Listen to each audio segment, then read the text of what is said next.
Good morning, Professor Warren. My name is Virginia Ezenwalka, and this is my Enzyme Lab video.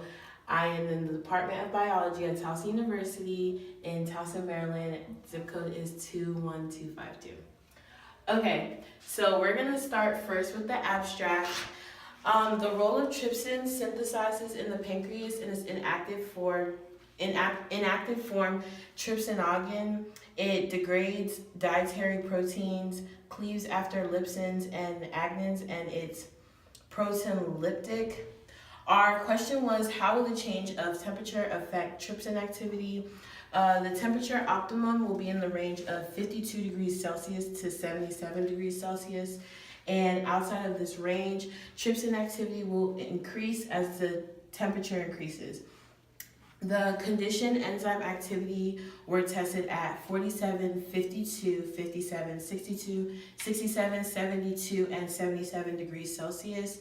The significant difference was not more than 0.1 or 0.2 more than the previous temperature. In this experiment, our hypothesis was definitely supported by our results. Our results was proven that the optimum temperature for the enzyme, which trypsin, was between 62 degrees Celsius and 77 degrees Celsius, which was the range we were going for in our hypothesis. The introduction: protein is a molecule that has a unique three-dimensional structure, a chain of amino acids.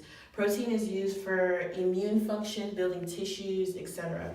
There are amylase and ellipsis in our amino acids. A catalyst is a substance that increases the rate of chemical reaction without going through any chemical change. A catalyst lowers activation energy, thereby it being an enzyme. Enzymes in living organisms speeds up reactions and allows for regulation of reaction rates. When the reaction is catalyzed by trypsin, protein hydrolysis occurs while cleaving after ARG and TYR. Trypsin helps in digestion of dietary proteins, as I stated earlier. Trypsin is active in the enzyme for animals and is secreted by bacteria. As stated before, the question was, how will the change in temperature affect trypsin activity? Although the hypothesis was stated earlier, it is the temperature optimum will be in the range of 52 to 77 degrees Celsius, and outside this range, trypsin activity will increase as the temperature increases. We believe this to happen because when a person is sick, trypsin usually acts faster due to the rising of the body's temperature. The materials and methods included were the reaction buffer, which was pH 8, the substrate, and the enzyme being trypsin. After adding the enzyme, the incubation period was about 20 minutes. We tested the 7 temperatures, which was 47, 52, 57, 62, 67, 72, and 77. After adding the TCA, the samples were centrifuged at 14,000 CPM for about 5 minutes. After centrifuging, they were placed in the spectrometer for a reading of 440 nm, where the trials varied from 1 all the way to the control, all the way to the normalized average. TCA is added because the substance will be able to precipitate undigested substrate. I centrifused the reactions to remove undigested substances, and the remaining TCA and other materials added were the pellet and supernatant.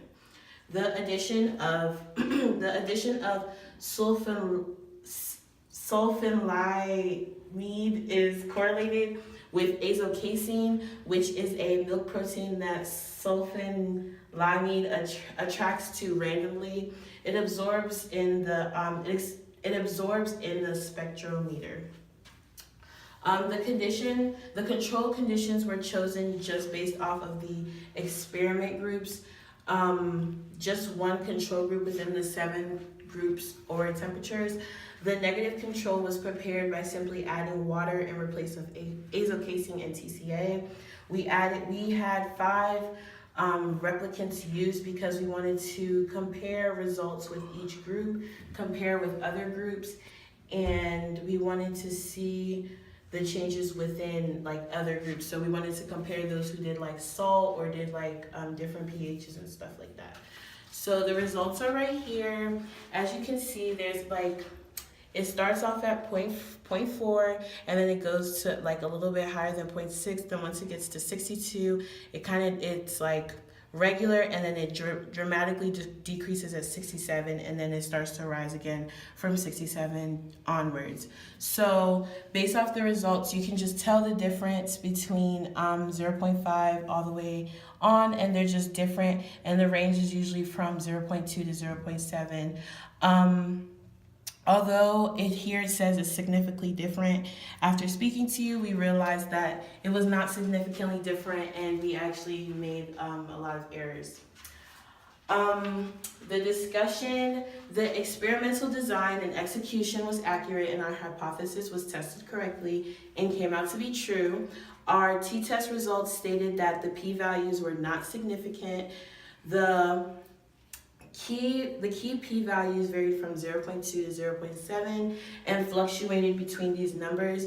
Comparing our information to the other temperature group, their own p-values also fluctuated in the same area. Our choice of control variable conditions did not result in the highest possible rate of enzyme activity. For future improvements, I wanted to try higher temperatures above 77 degrees Celsius, as well as being careful to avoid a human error. I believe that trypsin acts faster in heat, so as the heat increases, the condition around bacteria will allow trypsin to be more secreted from bacteria. Thank you.